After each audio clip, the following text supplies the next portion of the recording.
নিরাপদে থাকতে পারি, আমাদের যারা নির্যাতন করেছে তাদের একটা বিচারের ব্যবস্থা হোক। আমাদের কর্মবিরতি চলছে, আমাদের কাছে যদি আপনারা না আসেন আমরা নামবো না কাজে। আমাদেরকে নিরাপত্তা দিতে হবে, তারপরে আমরা সবাই কাজে যাব। আমাদের কর্মসূচি হচ্ছে মূলত আমরা কেন্দ্রীয় একটা কর্মবিরতি পালন করতেছি। তার মাঝেই আমাদের গতকালকে যে পুলিশ কমিশনার মহোদয় আছেন তিনি আমাদের মাঝে আসছেন পরিবার নিয়ে, আমাদেরকে আশ্বাস দিয়েছেন যে আমি পরিবার নিয়ে এখানে এসেছি, আমরা যুদ্ধ করলে একসাথেই করব।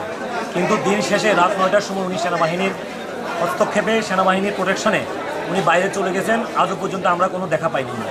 1 নাম্বার। 2 নাম্বার হচ্ছে আমরা সকাল থেকে ওনাকে অনেকবার কল দিয়েছি, উনি আসতে রাজি না। উনি বলছেন আমি পরবর্তীতে যাব। এবং আমাদের এই পুলিশ লাইনে কোনো ইন্সপেক্টর থেকে শুরু করে আপওয়ার্ড কোনো অফিসার আমাদের নাই। এটাই হচ্ছে আমাদের মূল দাবি। ওনারা যদি আমাদের কর্মক্ষেত্রে আসেন তাহলে আমরা কর্মক্ষেত্রে থাকব, না হয় আমরা ডিএমপির মতো এবং রাজারবাগ পুলিশ স্টেশনের মতো আমরা কর্মক্ষেত্র থেকে আমরা আমাদের যার যার বাড়িতে অবস্থান করার জন্য কর্মবিরতি ঘোষণা করলাম।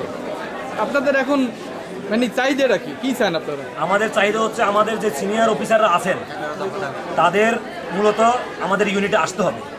এর পরবর্তীতে দাবি হচ্ছে আমাদের 11টা যে দফা আছে সেই দফা বাস্তবায়ন করতে হবে। এবং আমাদের যে এই কর্মবিরতি চলাকালীন অবস্থায় আমি আমার নিজের থেকে যেটা মনে করি যে পুলিশ সদস্যরা সক্রিয়ভাবে সমন্বয়কের দায়িত্ব পালন করতেছেন।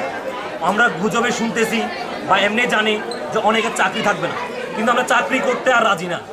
আমাদের যে পরিস্থিতি, আমাদের সিনিয়র অফিসাররা যেভাবে আমাদেরকে জনগণের মুখোমুখি করে দিচ্ছেন, আমরা এই অবস্থায় যাইয়া জনগণের মুখোমুখি হয়ে আমরা ডিউটি করতে পারবো না। এক্ষেত্রে যদি আমাদেরকে ডিউটি ছেড়ে যদি চাকরি থেকে যদি অব্যাহতি দিয়ে যদি আমাদেরকে রিক্সা চালাই খাইতে হয় আমরা তাই করব। কিন্তু আমরা আমাদের বাইয়ের হত্যার বিচার পর্যন্ত আমরা ডিউটিতে যাব। আমাদের যদি দাবি না মানে, আমাদের বর্তমান কমিশনার স্যার যদি আমাদের এখানে না আসে, আমরা আজকে সন্ধ্যার ভিতরে ওনাকে আমরা কিছুক্ষণ আগে ফোন দিয়ে 1 ঘন্টা সময় দিয়েছি, সন্ধ্যার ভিতরে যদি উনি না আসেন আমরা কর্মস্থল ত্যাগ করব, যার যার বাড়িতে অবস্থান করব। এবং এর পরবর্তীতে আমাদের যে কেন্দ্রীয় কর্মসূচি সেই কর্মসূচি অনুযায়ী আমাদের কর্মসূচি চলবে। আমাদের রাজারবাগ বলেন আর অন্যান্য কোনো জায়গায় বলেন, আমাদের যে আন্দোলন বা কর্মবিরতি চলছে, এই কর্মবিরতি যারা সমন্বয় ছিলেন তারা শুধু আমার সাথে যোগাযোগ করেছে। সিনিয়র কোনো অফিসার, ইন্সপেক্টর টু আপওয়ার্ড এখন আমাদের সাথে কারোর সাথে যোগাযোগ হয়নি, কেউ আমাদের সাথে কথাও বলেনি, আমাদের সাথে একাত্ম কথাও প্রকাশ করেনি।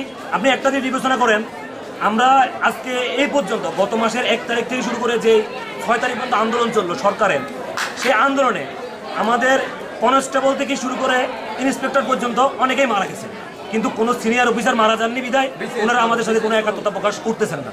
এটাই আমাদের এখন মূল দাবি। ওনারা আমাদেরকে সহযোগিতা করবেন আশ্বাস দিচ্ছেন না আমাদেরকে, ওনারা আমাদেরকে দাবি মানতেছেন না। আমাদের দাবি যদি ওনারা মেনে নেন আমরা কর্মে ফিরে যাব, আর আমাদের দাবি যদি না মানেন আমরা কর্মবিরতি ঘোষণা করলাম কেন্দ্রীয়ভাবে, পরবর্তীতে আমাদের কর্মসূচি জানিয়ে দেওয়া হবে।